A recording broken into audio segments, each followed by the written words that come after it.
Senhoras e senhores, o ano 1940. Cientistas, engenheiros e outros profissionais se reúnem no projeto Manhattan, com o intuito de construir a primeira bomba atômica. Em 1945, 2 bombas atômicas caem no Japão, em Hiroshima e Nagasaki. Após o fim da Segunda Guerra Mundial, inicia-se a Guerra Fria, e os testes nucleares causavam apreensão na população, com a possibilidade da destruição em massa. Em 47, cai um objeto dos céus em Roswell, Novo México. A princípio, os militares dizem ter encontrado um disco voador. Logo depois, essa nota é desmentida, e que na realidade eles haviam encontrado um balão meteorológico. Dada a proporção desses diversos eventos, o imaginário popular da época foi tomado por medo e apreensão. Testes radioativos, consequências atômicas e possíveis contatos com outros planetas. O cinema, como extensão desse imaginário, trouxe para a tela esses medos e anseios, iniciando assim uma era de ficção científica e horror B nos cinemas.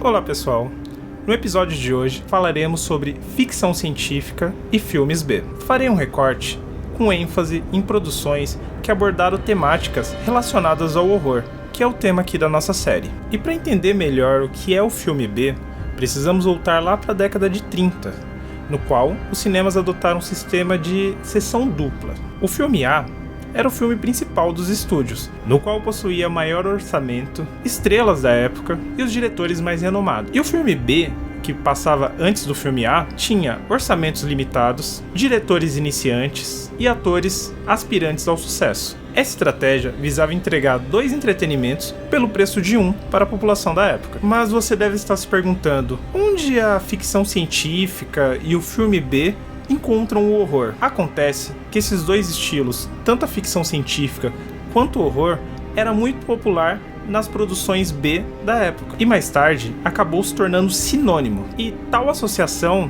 até hoje é encarada dessa forma. Muitos filmes de horror de produtoras menores ou com orçamento limitado são considerados como filmes B. Eu particularmente gosto muito dessa característica, dos filmes B, que apesar do orçamento limitado, tem uma liberdade maior e faz uso da inventividade para suprir essa falta de recursos e tudo mais. E com tanta liberdade, possibilita trazer histórias cada vez mais sombrias e inovadoras para o cinema. Outro dado histórico. Lembram que no episódio anterior eu comentei que os estúdios possuíam a produção e a exibição dos filmes? No final dos anos 40 e início ali dos anos 50, uma lei proibia essa prática que configurava monopólio. E com isso, vários cinemas foram fechados. Em contrapartida, foram abertos diversos novos cinemas e drive-ins, que eram aqueles sistemas onde as pessoas assistiam os filmes nos carros. E adivinha só quais eram os filmes que eram populares nesses drive-ins? Isso mesmo, os filmes de ficção científicas e horror B. No início desse vídeo, eu pintei todo um cenário caótico ali que ocorria na época, entre ser humano, geopolítica e tecnologia. E em meio a um terreno tão fértil, Hollywood foi invadida por filmes de invasão alienígena. Em muitos desses filmes, esses contatos entre humanos e alienígenas era marcado pela violência. O primeiro exemplo que trago é O Monstro do Ártico, no qual um grupo de pesquisadores encontra uma nave alienígena enterrada no gelo, com um extraterrestre congelado.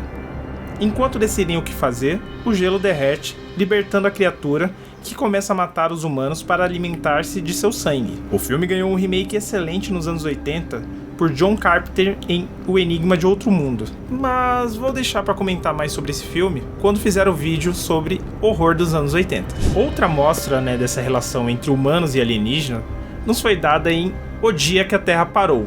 Porém, dessa vez, ação violenta por parte dos humanos, que logo no início do contato já atiram no homem do espaço que trazia uma mensagem de paz. O filme tem algumas passagens que trabalham muito bem o horror sugestivo, Uma vez que estou falando de invasão alienígena, eu preciso falar de Guerra dos Mundos, na qual ocorre um ataque impiedoso alienígena com naves biomecânicas gigantes e que nenhuma tecnologia terrestre é capaz de deter. É interessante lembrar que Guerra dos Mundos já havia trazido pânico para a população. Isso porque Orson Welles, aquele mesmo, o diretor de Cidadão Kane, fez uma transmissão na qual ele transmitiu uma peça radiofônica com esse tema. Só que tem um pequeno detalhe, ele não avisou a população que aquilo era uma peça.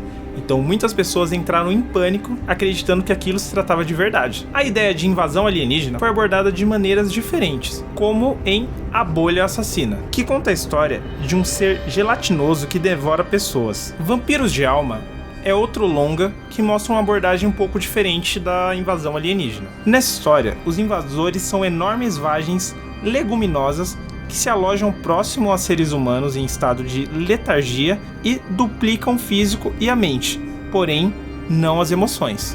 Essas histórias que vimos até aqui estão muito associadas à invasão e à capacidade de defesa de um país. Tema esse que era muito discutido na época. Outro tema que era muito discutido na época eram as consequências da era atômica e o mau uso da tecnologia. Isso levou a filmes de monstros gigantes. Então, radiação, monstro gigante... eu não poderia iniciar essa lista de uma maneira diferente. Um gigantesco réptil mutante com 50 metros de altura surge em virtude de testes nucleares. A monstruosa criatura cria um rastro de destruição em seu caminho até Tóquio. Estou falando dele, Godzilla. Porém, o cinema não se limitou somente ao lagartão gigante. Os insetos também passaram por esse processo de mutação no cinema, como as formigas gigantes em O Mundo em Perigo. Outras produções também tinham essas criaturas como fonte de medo. O mau uso da tecnologia poderia levar a consequências sombrias, como em A Mosca da Cabeça Branca, no qual um cientista está desenvolvendo uma máquina de teletransporte, porém em um dos testes, uma mosca entra com ele junto à cabine, e as consequências são catastróficas. Esse é outro exemplo que ganhou um remake excelente nos anos 80. Falar de horror e ficção científica nos anos 50 e não falar de Ed Wood é quase um crime. Novamente eu sou suspeito para falar aqui, muito fã. O homem, cujos recursos limitados eram compensados pela inventividade e a vontade da realização de suas obras, superava qualquer obstáculo. A vida do cineasta foi retratada no filme Ed Wood, com Tim Burton na direção e Johnny Depp como ator principal. O maior clássico de Wood é Plano 9 do Espaço Sideral, no qual moradores de uma região da Califórnia são atacados por discos voadores. Os alienígenas pretendem conquistar o planeta, ressuscitando cadáveres, transformando-os em zumbis e vampiros. Nesse filme, temos o brilhante Bela Lugosi, já no final da carreira, um pouco frágil, debilitado, tanto que durante as gravações ele acabou falecendo. Então esse foi o último brilho do astro nas telas. Galera, é importante ressaltar que eu fiz um pequeno recorte aqui da ficção científica dos anos 50 e com ênfase maior no horror. E se vocês tiverem curiosidade de saber mais, eu vou deixar alguns links aqui na descrição e vou deixar também aqui um card com um vídeo no qual ele faz um panorama mais aprofundado sobre a história da ficção científica e não só com a ênfase no horror. O horror espacial serviu como base para inúmeras produções do universo do terror.